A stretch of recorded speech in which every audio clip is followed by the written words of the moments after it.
There is a generation of people who did exactly what they were told. They stayed in school.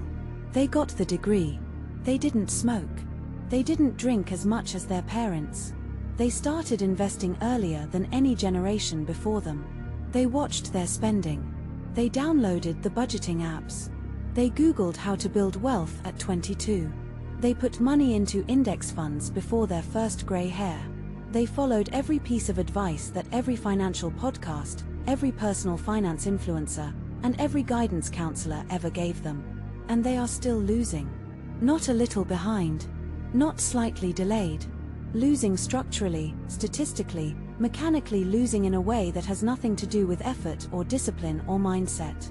A way that most financial advice cannot fix. A way that nobody in the media wants to talk about honestly because the honest answer is kind of disturbing. So, here is the question I want you to sit with before we start. What if the advice was always good and the game was already over by the time they showed up to play? We are going to explain how the wealth machine actually works and why it is getting very weird for anyone born after 1995. The central metaphor I want you to hold on to throughout this whole video is a conveyor belt. Not a ladder. Not a race. A conveyor belt. Because the thing about a conveyor belt is this. You don't get rich by running faster on it. You get rich by owning a piece of it. And the critical question this video is going to answer is what happens when a group of people does everything right, runs as fast as possible on the belt, saves, invests, sacrifices, and still falls behind. It means they never owned any part of the belt. And that distinction is the entire video. Let me explain. For most of the 20th century, the conveyor belt worked like this. You got a job. The job paid you. With that pay, you bought assets. Those assets, primarily a home, sometimes stocks, appreciated over time. That appreciation compounded. And by the time you were in your 50s or 60s, you were not just wealthy from income, you were wealthy from ownership. The belt had lifted you automatically, not because you were especially smart, but because you got on it early enough and owned a piece of it. That system worked extremely well for one specific generation, and it worked so well for so long that everyone after them assumed the belt was still moving in the same direction at the same speed with the same rules. It wasn't. Let's talk about the first layer of why Gen Z is losing. And I want to be very precise here because the instinct is to make this emotional, and I'm not going to do that. This is an engineering problem, a systems problem, not a moral one. The first layer is what I call the setup problem. And the setup problem is this. The advice Gen Z received was technically correct for a world that no longer exists. Here is what I mean. The standard playbook for building middle-class wealth in America went roughly like this.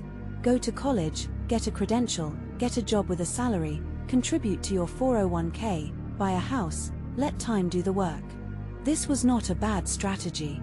For a generation that got into the housing market in the 1970s or the 1980s or even the early 2000s, this strategy was almost impossible to fail at. Not because those people were geniuses, because the assets they bought were absurdly cheap relative to what they became. Think about this concretely. A median American home cost roughly $32,000.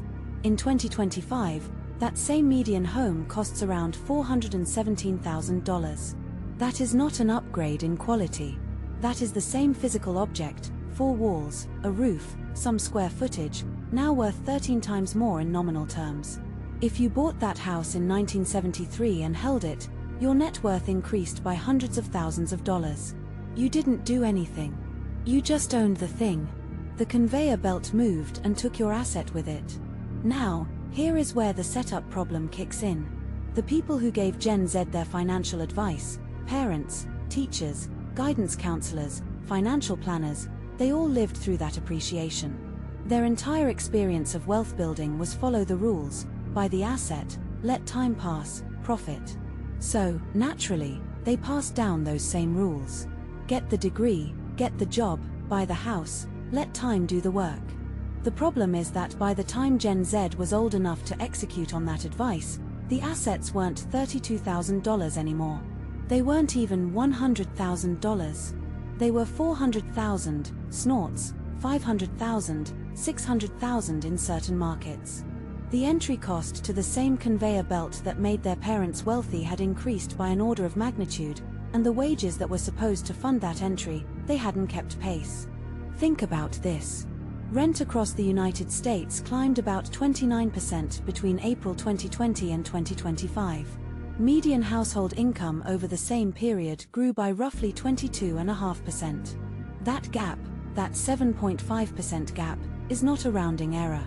That is the difference between building savings and just breaking even. For 5 years in a row, the cost of simply living has outrun the income used to pay for it, and you cannot save your way out of a structural gap. You can cut lattes and cancel subscriptions and meal prep every Sunday, and the math still does not work if the gap is systemic. Now, you might be thinking, okay, but previous generations had it hard, too. Boomers had 15% mortgage rates in the early 1980s. Gen Z came of age during a recession. Millennials got 2008 handed to them at graduation. Every generation has its thing. And to be fair, that is partially true. Difficulty is not new. Economic headwinds are not new. But here is what is different this time. And this is the setup problem in its sharpest form. Every previous generation that faced high rates or a recession still had one key advantage. The assets were cheap on the other side of it. When those 15% mortgage rates dropped in the mid-80s, houses were still affordable relative to income. When the 2008 crash happened, it briefly made houses cheaper for the people who had capital to buy them at the bottom, which turned out to not be 23-year-olds fresh out of a collapsing job market. But for those who did buy in 2010-2011, the conveyor belt absolutely launched them. Gen Z has not had that reset. There has been no moment, not a single quarter, where housing became affordable relative to their incomes. The crash that was supposed to come never fully arrived in prices. It arrived in transaction volume instead. The market froze, owners stopped selling, inventory dried up, and young buyers were left standing outside a store with money but nothing on the shelf. The result is that the first-time home buyer age in America hit a record high of 40 years old in 2025. 40. Snorts. A decade ago, it was 31. Think about that compounding gap. If you buy a home at 31, you have roughly 9 more years of equity accumulation by 40. 9 years in a low-rate environment in a rising market. That is potentially the single most wealth-defining decade a middle-class person can have, and an entire generation missed it. Not because they were lazy, because they were the wrong age at the wrong time in a system that had no room for them. The conveyor belt didn't stop, it sped up. It just stopped taking new passengers. That is the setup problem. Now, let's go one level deeper. Because understanding why entry was hard is only half the picture. The other half, the part that almost nobody is talking about, is who was already on the belt and what they were doing with it. This is the second layer, and I call it the asset capture problem. This is where it gets uncomfortable. Here is the raw number. Baby boomers, who make up roughly 20% of the US population, currently hold more than $85 trillion in assets. 85 trillion. Gen Z, who also makes up roughly a comparable share of the population, currently holds a fraction of that. We are talking about a generational wealth concentration that is historically unusual. In 1989, Americans over 70 held about 19% of household wealth. Today, that number is 31%. It has been growing steadily for 3 decades, which is not a random fluctuation. It is the mechanical output of a system that rewards asset holders and taxes income earners. Let me explain what I mean by that. And I want to be careful here, because I'm not interested in making this a generational blame argument. I'm attacking the incentive structure, not the individuals. The individuals did what any rational person would do. They held their assets. Here is the system-level problem. In the United States, the tax code and most Western tax codes treats income from work and income from asset appreciation completely differently. If you earn a salary of $90,000, you pay ordinary income tax on that. Roughly 22 to 24% federal, depending on your bracket, plus state taxes in most places. If you own a house that goes up in value by $90,000 in a year, you pay nothing, zero, until you sell. And even then, there are exemptions. hundreds of thousands of dollars in capital gains exclusions on a primary residence. Capital gains rates that are lower than ordinary income rates. So, the system at a structural level rewards owning assets dramatically more than it rewards earning income from labor. That's not an opinion. It is the literal text of the tax code. Now, here is the compounding effect of that structure. If your generation bought assets early before the asset price explosion and you held them, and the tax code shields your appreciation from taxation, and your assets are now worth 10 or 15 times what you paid, your wealth compounds almost automatically. You are on the conveyor belt. It is moving. You are not running. You are just standing there. Meanwhile, if your generation is young enough that the asset prices are already at their peak when you try to enter and all you have is labor income, you are running against the belt. You earn, you get taxed, what's left gets partially consumed by a cost of living that grows faster than the income, and what's left after that is not enough to buy into the system that generates real wealth. This is not a failure of effort. It is an arithmetic reality. And right now, roughly 67% of Gen Z adults say they struggle to cover housing costs. 67%. For comparison, 36% of baby boomers say the same thing. That gap is not about different spending habits. It is about different asset positions. One group owns the belt, the other group is running on it. Let me make this more concrete with a specific number. For every $1,000 in student debt a person carries, their likelihood of owning a home drops by about 1.8%. That sounds small until you do the math. The average Gen Z borrower who has student loans carries roughly $21,000 in debt.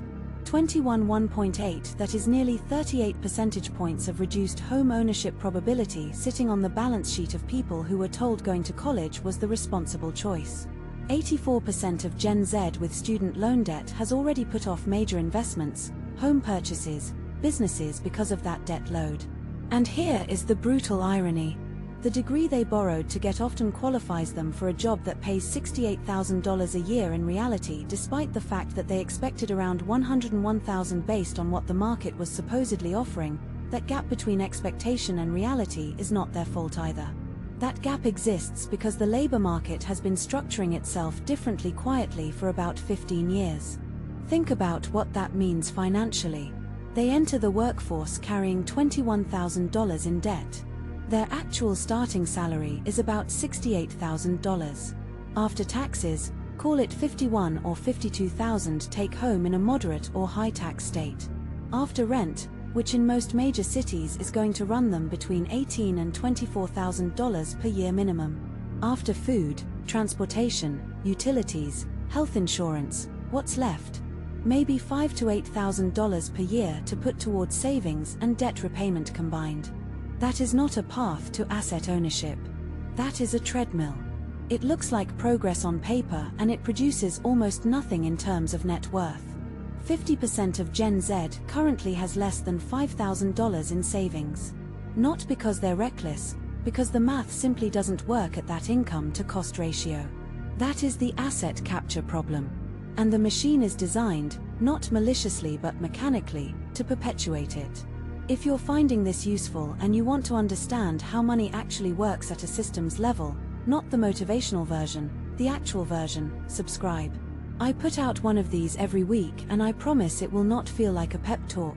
Alright, let's go deeper because so far I've only described the problem.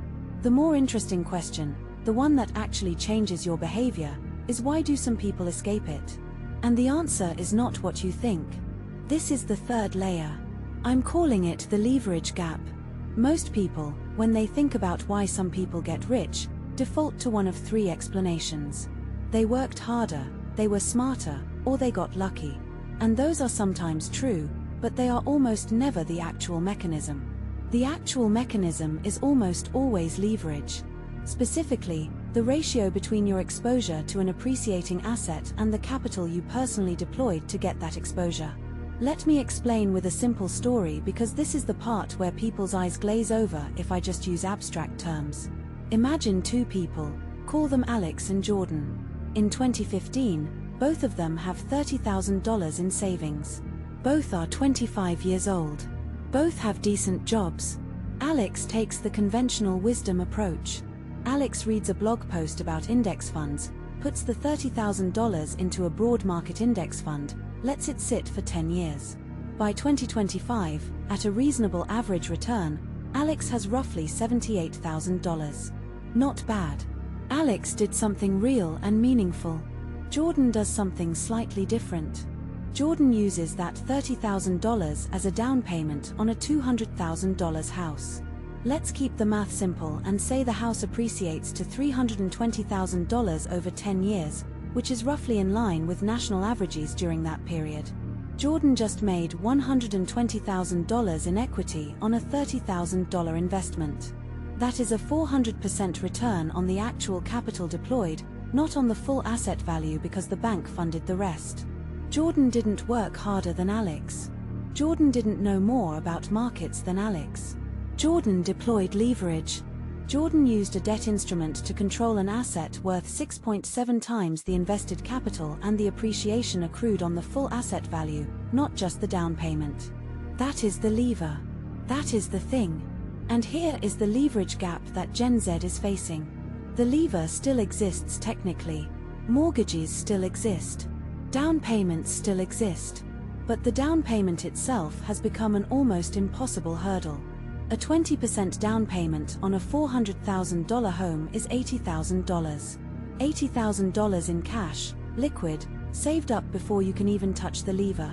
At a savings rate of $5 to $8,000 per year, which is realistic given the income to cost gap I described earlier, how long does it take to save $80,000? Assuming you're not eating into that for emergencies, assuming you don't get laid off, assuming you don't have a medical bill, assuming you don't have car trouble, assuming the market doesn't crash and take your index fund with it, the math is 10 to 16 years. You are 40 by the time you touch the lever, which interestingly enough is exactly what the data shows. The average first-time buyer in 2025 is 40 years old. This is not a coincidence. This is a system operating exactly as its incentives dictate. And by the time a Gen Z person finally gets to 40, leverages into a house, and starts building equity, the people who bought in 20 years earlier are either dying or downsizing and passing their wealth on, which is an important point we will come back to in a moment. Now, you might be thinking, okay, but what about other forms of leverage? What about starting a business?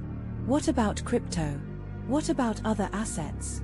And yes, those paths exist. Some people have taken them successfully. But I want to be honest with you about the statistics on those paths, because I think the internet has created a deeply distorted picture of how common that success actually is. Starting a business requires capital, time, and the ability to absorb risk. Capital is what 22-year-olds with $68,000 salaries and $21,000 in student debt fundamentally do not have in abundance. Crypto produced generational wealth for a very small number of people and catastrophic losses for a much larger number at very specific moments in time. The survivors are visible and vocal. The losses are quiet. What I'm describing is not pessimism. It's a statistical reality.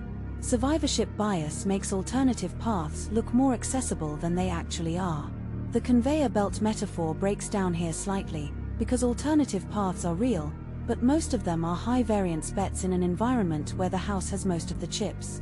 The people who got genuinely wealthy outside of traditional asset ownership in the last decade mostly did so through one of three: early equity in a company, which requires either founding something, joining something early at below market salary, or having a network that gives you access to those opportunities.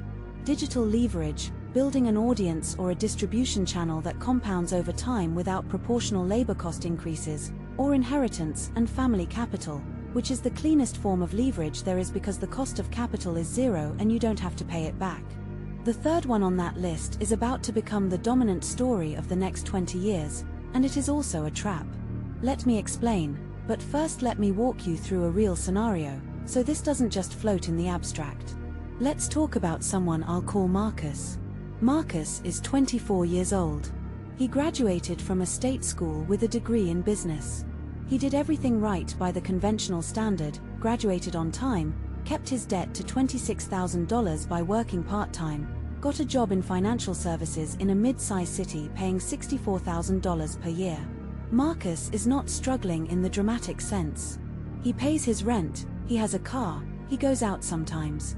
He is contributing to his 401k at 5% rate because his employer matches up to 5% and has heard enough podcasts to know you never leave free money on the table. After taxes, Marcus takes home about $48,000 per year. His rent for a decent one-bedroom apartment, not luxury, just decent, in a city where jobs in his field actually exist, is $17,400 per year. That is $1,450 per month, which in most markets in 2025 is not extravagant. That is cheap. After rent, Marcus has $30,600 left. After utilities, groceries, car insurance, phone, health insurance contribution, and student loan payment, roughly $14,400 in annual fixed costs, he has $16,200. Now, 401k contributions at 5% of gross, $3,200, that comes out of his paycheck pre-tax, so it's not in those numbers, but it also means Marcus is not building liquid savings with that money. It's locked. He can't use it to buy a house without penalties. So, Marcus has $16,200 after all fixed costs. He saves about half of that. Call it $8,000 per year in actual liquid savings. At $8,000 per year, Marcus needs 10 years to save $80,000 for a down payment on a medium-priced home. In 10 years, assuming 4% annual home price appreciation, which is below the historical average, that medium $417,000 home will cost around $617,000. The down payment will now need to be $123,000. Marcus is running, and the finish line is moving. This is the conveyor belt problem made concrete. Now, here is where it gets darker. Marcus is not doing anything wrong. He is doing almost everything right. He's contributing to his retirement account. He's not spending recklessly. He has no credit card debt. He is a textbook example of responsible financial behavior. And by the time he is 34, he will have roughly $82,000 in savings and a 401k worth maybe $55,000. He is nowhere near home ownership. He has not touched any real leverage. His net worth is growing linearly while asset prices are growing exponentially. That is the mini case study, and the lesson is not that Marcus is failing. The lesson is that the system Marcus was told to trust has a structural gap where the output, responsible behavior, no longer reliably produces the promised outcome. You think the problem is discipline, but actually the problem is timing and asset access. By the way, imagine Marcus's friend Tyler. Tyler graduated same year. Tyler's parents owned a rental property and gifted him a $40,000 down payment supplement at 22. Tyler bought a $280,000 condo. In 5 years, that condo is worth $375,000. Tyler's equity, $95,000 plus his original down payment. Tyler is 29 and already has nearly as much equity as Marcus will have at 34 after a decade of disciplined saving. Tyler did not work harder. Tyler was not smarter. Tyler had access to the lever earlier, and that access came from his parents, which brings me to the fourth layer, the great wealth transfer. This is the thing you keep hearing about if you consume any financial media. The idea is roughly this. Boomers have accumulated a historically unprecedented amount of wealth. They are getting older. At some point relatively soon, that wealth is going to pass down to younger generations. We are talking about something like $84 trillion expected to transfer over the next 20 years. The narrative says Gen Z is going to inherit its way into prosperity. Just wait. And I want to engage this seriously because it is not entirely wrong. It is just deeply incomplete. And the incomplete version of it is being used, consciously or not, as a reason to not look too hard at the structural problem I've been describing. Here is what the wealth transfer narrative gets right. Yes, a very large amount of money will pass from older generations to younger ones over the next 2 decades. Yes, some people in Gen Z will receive meaningful inheritances that fundamentally change their financial trajectory. Tyler is an early preview of that. It is real. Here is what the wealth transfer narrative omits. The distribution of that transfer is not even close. A 2021 analysis from Cerulli Associates has that roughly $84 trillion will transfer between generations by 2045. The majority of that goes to Gen 10 and older millennials, the people who are already in their 30s and 40s, not to Gen Z. And of the portion that reaches Gen Z, the distribution is heavily skewed toward people who are already in the top quartile of their generation by income. Think about what that means. If you are 23 years old and you are waiting for an inheritance to solve your financial situation, the expected value of that inheritance, averaged across all Gen Z people, is much lower than the headline number implies because the $84 trillion is not distributed equally across 80 million people. Most of it is concentrated in a relatively small number of families. The children of wealthy boomers inherit wealth. The children of middle-class boomers inherit a split equity on a house that also has a reverse mortgage on it. And the children of working-class boomers inherit furniture and sentiment. There is an even darker version of this. And this is the part one finds genuinely interesting from a systems perspective. For Gen Z people whose parents do own meaningful assets, a house, some retirement savings, those assets are currently serving a function. They are either housing their parents, providing their parents' retirement income, or both. By the time those assets transfer, and actuarial math says we're talking roughly 20 to 30 years from now for the median boomer, what will the receiving generation look like? They will be between 45 and 55 years old, which is past the peak leverage moment. You cannot buy a starter home at 50 and get 15 years of compounding appreciation before retirement. The compounding math breaks down. The inheritance arrives too late to function as entry-level leverage. It arrives as retirement supplement at best. And here is the final comedic tragedy of this structure. The wealth transfer that is supposed to save Gen Z from the housing crisis might for many people arrive just as housing appreciation has maxed out, or just as they need to fund their own retirement, or just as their own kids are hitting 23 and needing help with down payments. The wheel continues. Nothing fundamentally resets. So, what does this all add up to? Gen Z followed the rules. They got the education. They're investing. According to one survey, 72% of young adults took active steps to improve their financial health in the last 12 months alone. They are not passive. They are not lazy. They are doing what was asked of them, and the system is returning a structurally worse outcome than it returned for anyone who followed the same rules 20 or 30 years earlier. This is what makes this the first generation to genuinely do everything right and still lose. Not because they're victims, because they are running a correct optimization strategy on a game whose payoff structure has fundamentally changed. And nobody officially updated the instructions. Quick pause.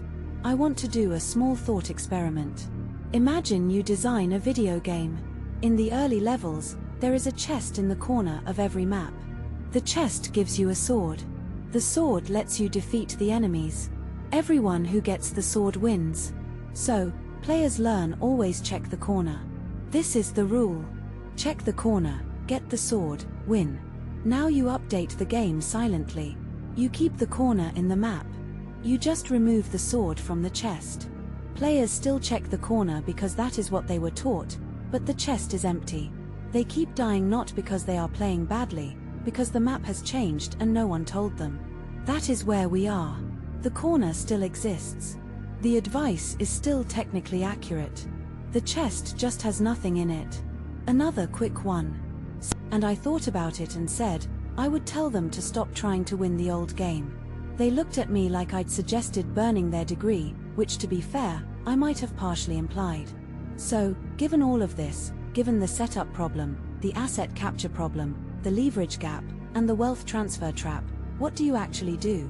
Because I'm not going to spend 10 minutes diagnosing a machine and then just say good luck and end the video. That is lazy. I have 3 specific, non-generic things.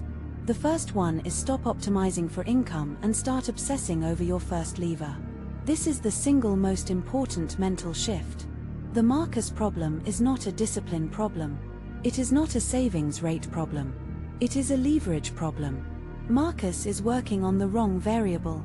The most important financial decision a person in their 20s makes right now is not how much they can save, it is how they get their hands on the first piece of the belt. That might not be a primary residence in an expensive city. It might be a duplex in a cheaper market where the rent from the second unit covers most of your mortgage, making the actual cost of ownership dramatically lower than renting. It might be a first investment property in a market where prices relative to rent actually produce positive cash flow.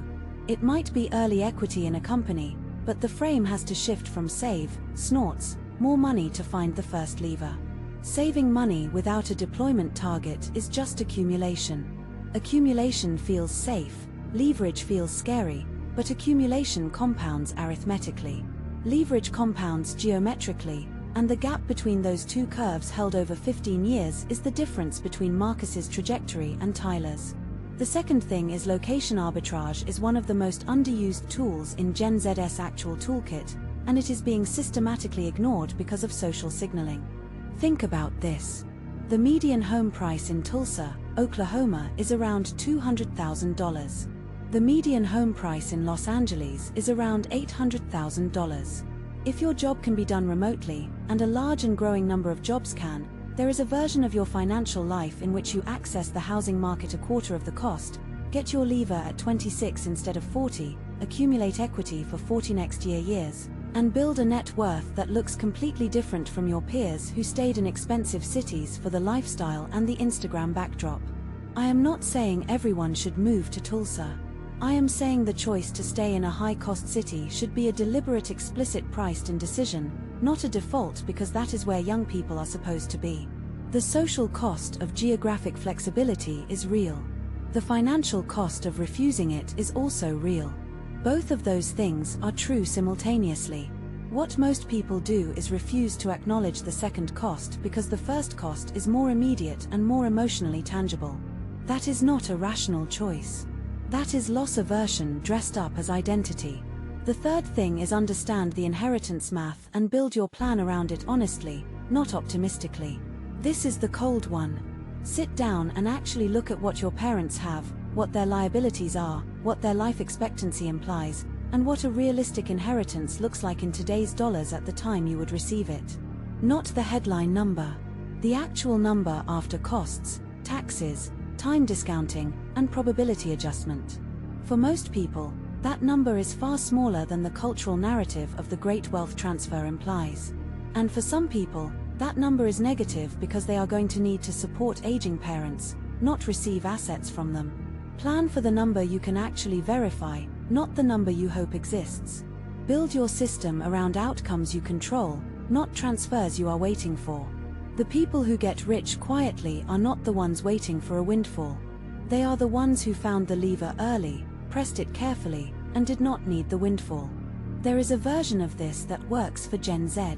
I genuinely believe that. It is just a different version than the one their parents ran. The conveyor belt is moving differently now. The speed is different. The access points are different. The levers available are different, but the belt is still moving. The people who figure out where the new access points are, where the cheap entry to an appreciating asset actually is in 2026, not where it was in 1994, those people are going to look back at this period the same way boomer home buyers look back at the 1970s, like they got in at the right moment. The question is whether you are spending your time complaining that the old access points are gone, which is true but useless, or whether you are figuring out where the new ones are. That is the entire game now. One last thing, I want to come back to the original question. Why is Gen Z the first generation to do everything right and still lose? Because everything right was defined by people who built wealth in a completely different cost environment using a playbook that was accurate for their moment in time. The advice was not wrong. The moment was just different, and no one updated the instructions. The problem is not Gen Z's work ethic. It is not their spending habits. It is not their avocado toast, and it is not their phone addiction. The problem is that they entered a game where the entry cost to the wealth-generating system has increased faster than the income used to fund that entry, and the people who already own the system have every incentive in the world to tell them to work harder, save more, and wait. Don't wait for the belt to slow down. Find the access point. Get on it. That is the whole strategy. If you want more of this, subscribe. I'm not going to